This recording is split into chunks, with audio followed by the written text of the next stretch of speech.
Hi, my name's Gavin Roger Simkin, and I am one of the biological sons of a Brigadier General Max Simkin, and I'm going to break down my blue belt grading for March 30th, 2009. And here's a blue belt and green belt. Between those two gradings, it was very, very interesting. My blue belt grading, I've done stuff in that grading that you can't really even explain to most people. One of my family members was the creator, basically one of the creators of the 1st Special Service Force, a General George C. Marshall, who happens to be a family member on the Marshall side of my family, along with another Marshall. Well, actually, there's a couple other Marshalls from either England and America. And I've had a blue belt in their fighting style for over the last 15 years now. That's been dishonorably disgraced, including unit by a retired regimental sergeant major by the name of Bill Wolf, along with a Bill Johnson who had no right to illegally film my blue belt grading behind my back and use it for his own personal fucking gain. It's a disgrace to them. It's a spit in their face, especially when one of my family members is a what do you call them? One of those Medal of Honor recipients from World War One. That's a spit in their face. By looking down on their family members like they have. I'm not trying to use it, guys, even though it sounds like I am, but I'm not. This is only disgrace, and so would my family if they're alive today, especially with this RSM Bill Wolf for thinking that he can just spit in their fucking face. I think there'll be no reactions over my blue belt grading from March 30th, 2009 and all the hell I went through. I come from an interesting background of military. I spent nearly a 30-year career. I spent nearly 14 years in the State Emergency Services, which is basically the SES, which is basically the equivalent of the SAS, SBS, Navy SEALs, and Free Para, and one or two other units all rolled in one. Back in 97, 98, we'll compare to them. Not because of all the dirty work they do, just mostly in certain areas. Like in the SAS, we work, like the SAS, we work up heights. Like the SBS, we work on water, and we do land searches on ground or on water sometimes. That's basically how we're equivalent to them back then.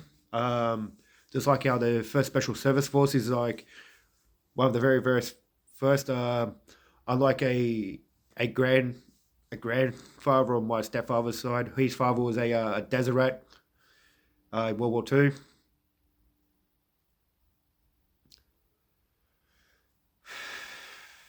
I'm going to break down my blue belt grading. I'm going to try and do the best I can within the time I have. Seeing that we never have much time on this planet, I just wanted to do this and get it out of the way, just in case one day I just drop dead from just from my number being up, I guess. Even though it probably won't happen for a long time, but you never know. Anything can happen any day. That's just how life is. The stuff I did in my blue belt grading, it's really interesting. For the bow demonstration we did, I basically at some point, because I remember everything, even though like that, I felt like a rabid dog at some point after I had my eyes gouged out for the second time by Bill Johnson. I grabbed his hands, even like at the end of my green belt. That's what I basically did. And then it was on the blue belt.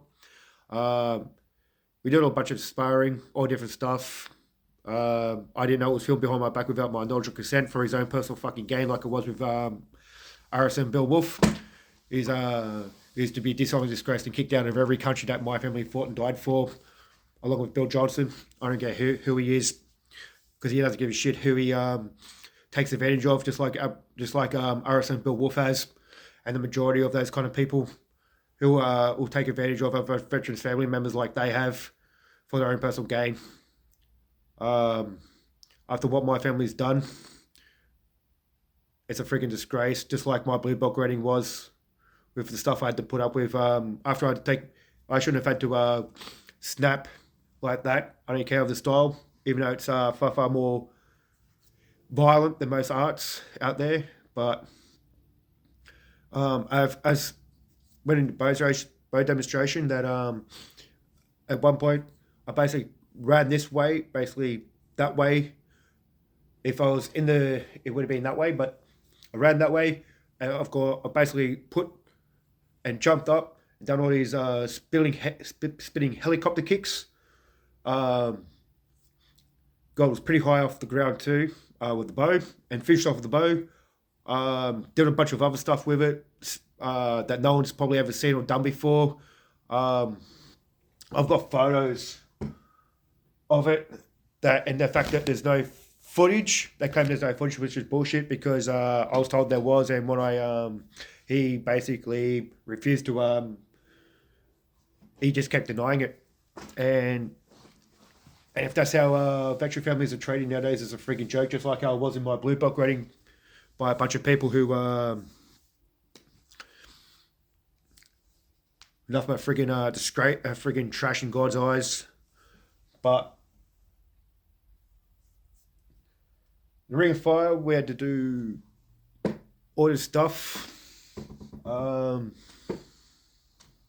After I kind of snapped, and I basically, as I got up, I looked this way, head, and just moved so quick. It sounded like a gunshot. I moved so quick, it would have been faster than a gunshot going off. I swear to God, it was, because I moved so friggin' fast, because everything just slowed down so fast, and it felt like I could just move in time or something.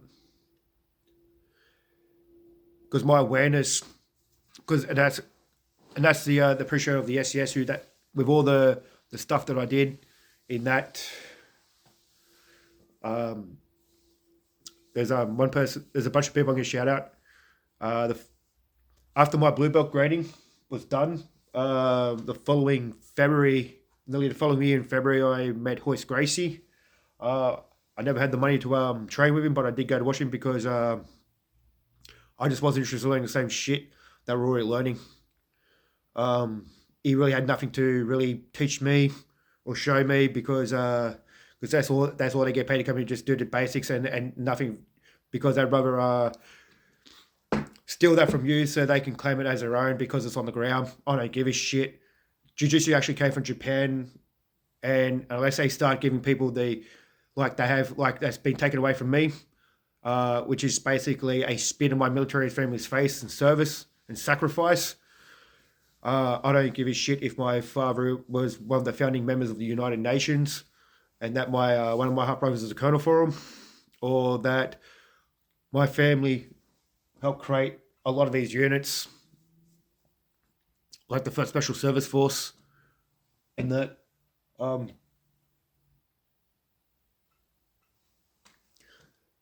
I'd probably move so fast in that grading. It felt like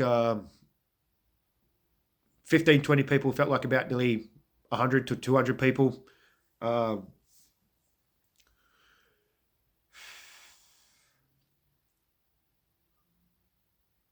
We do a lot of different training in it. I did stuff that not only he goes, I was doing arm breaks, arm bars, finger locks. I even had Darren here try and drag me off, and I've gone those, and as I've gone around, I've spun back around and put him into a leg lock, taken him to the ground. Brendan, I had him in a weird goose knock at one point, while a couple others were trying to watch me, circle me at the time, because we don't take on one-on-one like most guys. We take on anywhere from 3 to 5 up to 10 people at once, and not just one at a time or 2 at a time or something like that, because that's not reality when you've got about 50 people kicking the shit out of your head on the ground. Brendan here, he goes, it wasn't, if he didn't stop me, I probably where he did, because like I said, where I did the helicopter kick, there was a what do you call it, like a locker that he put stuff in. If I didn't snap out of what I was what Bill Johnson did to me after trying to kill me by gouging my eyes out the way he did. I probably would have put Brendan's head through that locker because the way they kind of treat people in there. I've seen the way they treated me and a couple others, and they just look down on us like we've not but shit to them, thinking they can just take advantage of us, like how Bill Johnson and a bunch of others have by filming behind my back. He goes, we have human rights. We don't have a right to be filmed behind our back without knowledge or consent. I don't care what they think they say. I'm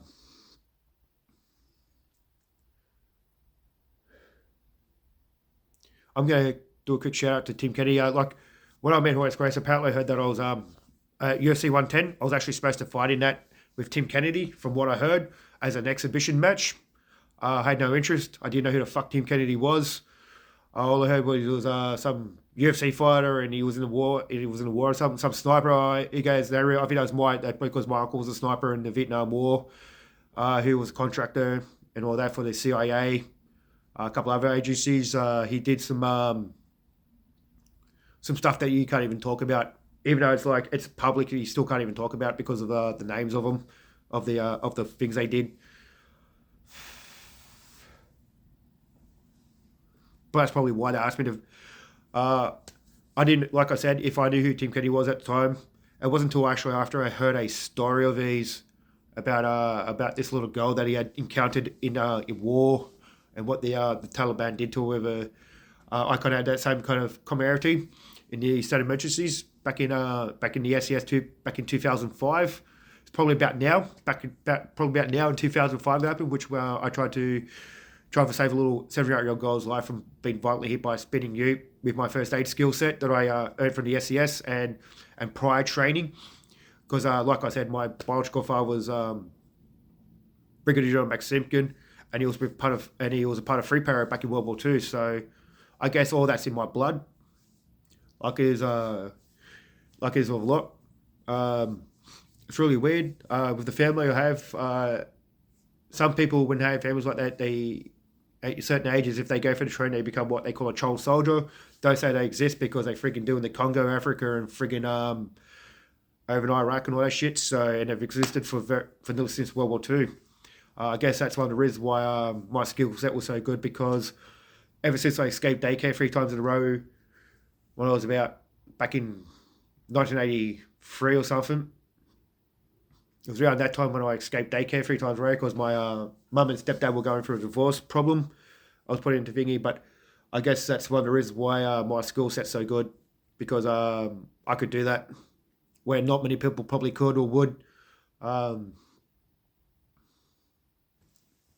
Yeah, so I heard the story about Tim Kennedy, and after that, it kind of made me wonder, like, I kind of wish I did. When I met Benny Kiedis, I was actually supposed to, before I met him, I accidentally stepped up this thing and broke my foot because he actually wanted to meet me, apparently, because of my blue belt rating. What I did know was that Bill was handing him over, that Bill or Sue or whoever it was handed him over a DVD with my grading on it, and then said, don't forget where you got it from, because I want my name up on that goddamn wall. Unlike his, because he's just nothing but he refuses to have anything to do with that kind of life, fame, fortune, unlike he was.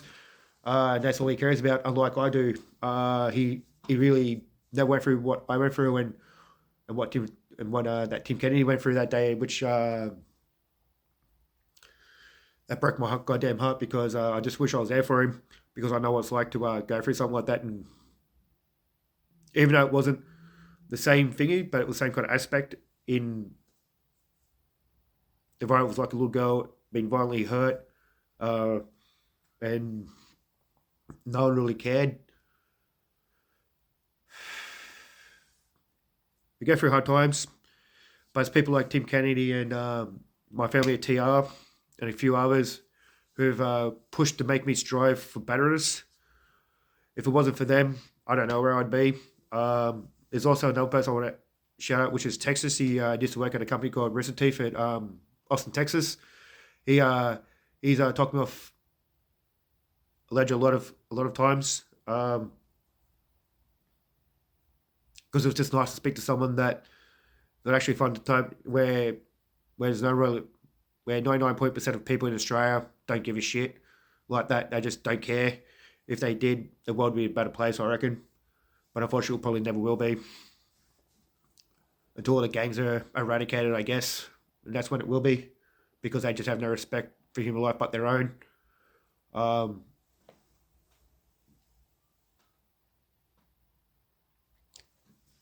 Back to the grading of my blue belt, trying to break it down and stuff. As in the Ring of Fire, as I've shot off this way after getting up, after I grabbed one. He goes, it felt like I said, it felt like he was moving back, and as I've taken off and grabbed his hand and did this judo throw, it was like there was just no weight. I felt no weight when I threw him. My body had just achieved a whole new goal through hard training and hardship, and that's how you push your body. But it takes inspirational people to help get you there. Like all these people, if it wasn't for these people coming into my life, I'd probably less inspiration by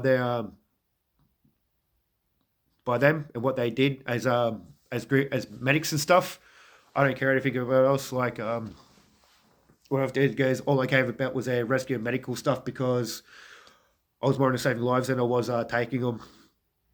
And there's a saying, when I was a deputy rescue officer, we had kind of a saying that without your safety rope, you're basically dead because it's more important than anything else on the job. Without that, because you can replace a like in the military, you can place something physical like a gun or anything like that, but you can't replace a human body. You really can't. Which is what I kind of felt like in my blue belt grading when I was when I was doing the Ring of Fire and all that stuff and a bunch of other stuff, the sparring and all that crap. Bill kicked me in the gut, and it's like, is that all you got? Basically, a lot of sparring, groundwork, standing. I could stop people from taking me down. I did things on people that no one ever, jiu-jitsu techniques on people that never even saw. They weren't too happy because they didn't like the idea of someone being better than them that wasn't a black belt or part of their style that they could control like they have with so many others.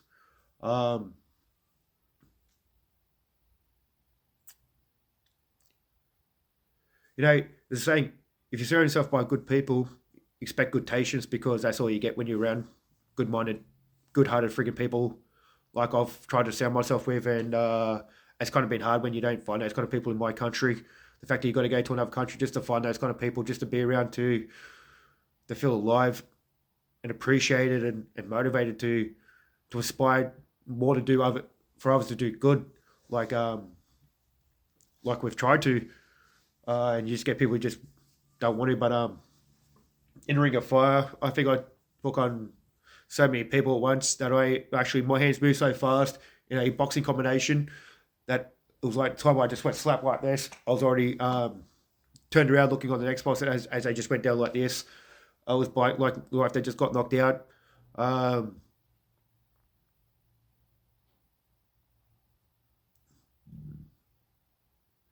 There was a couple of techniques that, see, the thing is, parts of my family are pretty high up, like all these movie producers and stuff, so I kind of have this little thing that I know about the scripts and stuff, so I kind of like a little backhand in it.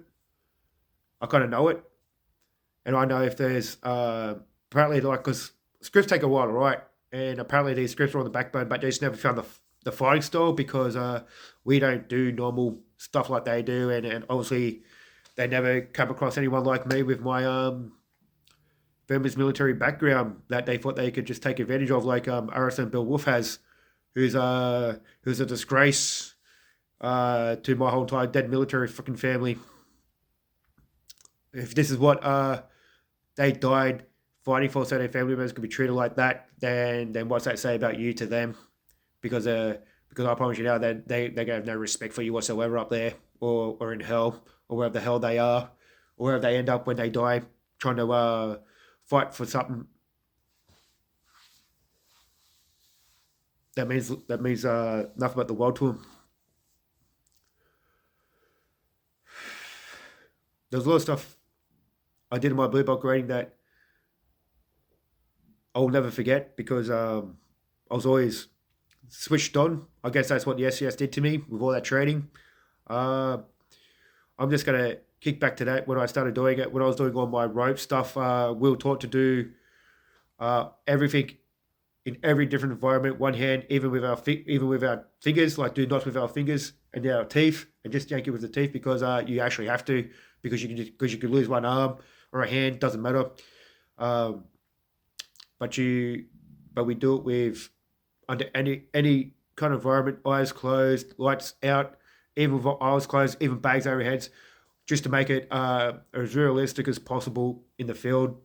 And when I became a DRO, Deputy Rescue Officer, I was setting up a course at the time in the shed that involved going in and finding people, like if I was in like the Twin Towers when it broke down, when they had to go, it was basically like that in around, also like around, I think it was before then because it felt like it led up to it. Jumping back to the blue belt grading, which basically kind of has a bit of a backbone to it all. I think we started out the front, went out to the back. We're doing all these throws. I can't remember the. I know there's a military name for the throw I love. It's called the gi throw. It's probably I was asked to teach that to the kids, which I didn't mind. I think it was probably one of the very few throws, judo throws that I actually excelled at.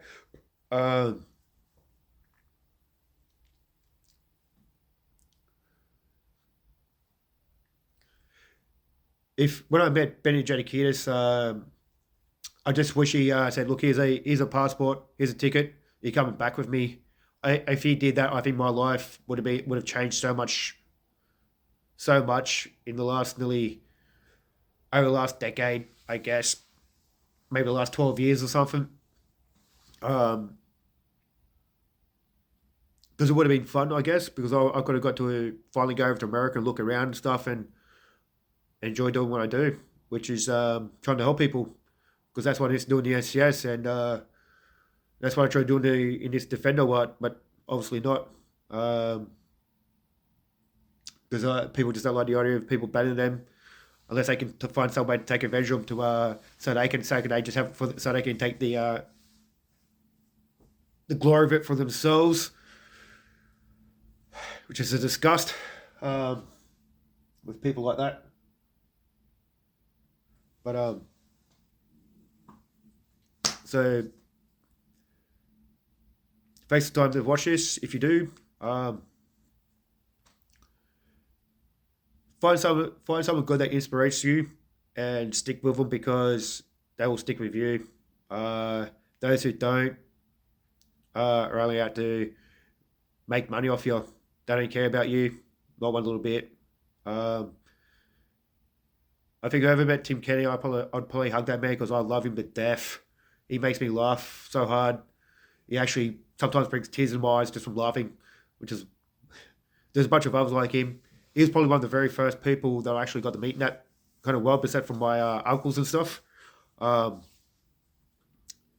Even though I never met Tim Kennedy, but I think if I did, it would have been interesting because after knowing that story about him, I think it would have been a friggin' honor to have done that with him.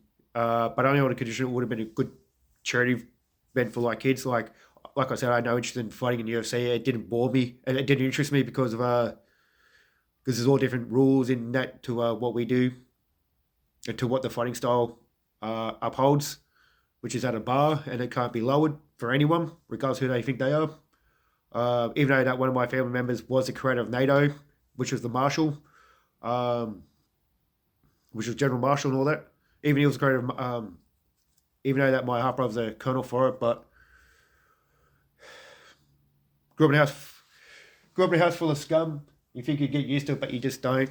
I've had to deal with those kind of people in this kind of stuff, like I did night grading, and have had no right to literally be there because of the way they treat life, unlike other people's lives, unlike they do, because I'm just sick and tired of people thinking that their life's more important than someone else's.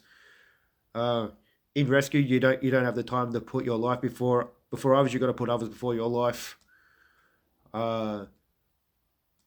I think that's what kind of humbled the shit out of me a long time ago, because I realized that with all the jobs I've done.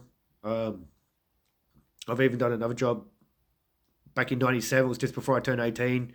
With a 14-year-old epilepsy boy who had a fit and drowned. Had a fit, dropped in water and drowned. We couldn't find him, um, which is a shame. I've been on jobs like that, and they just, even though after a while they get to you, but when you have no good people around to actually, to inspire you to keep pushing, like Tim Kennedy has, like Jocko, like like Cole over Tactical Rifleman, Instructor Z, and all those awesome, amazing people, along with a few others in this Texas, uh, from Austin. Um, they inspire the hell out of me, and it's good people like that who always inspire you. Um, so thanks for taking the time to watch. If you do, I'm not out for likes or comments or anything. I'm not out for likes or subscribes or anything like that. I don't do this channel for that. I just do it for fun. Uh, I just wish that I could have got to teach what I knew through me. Because if you should have all come over and trained with us instead of it being on my on a disc for you to learn from. Um, and if and it and that is actually and if they want to he goes there to put that the uncut version of that grading on the YouTube. And that's to you, Regimental Sergeant Bill Wolf, because, or considered to be nothing but a disgrace to my family and what they created and died fighting for. Uh, so thanks for your time. Take care. See you down the track. Bye.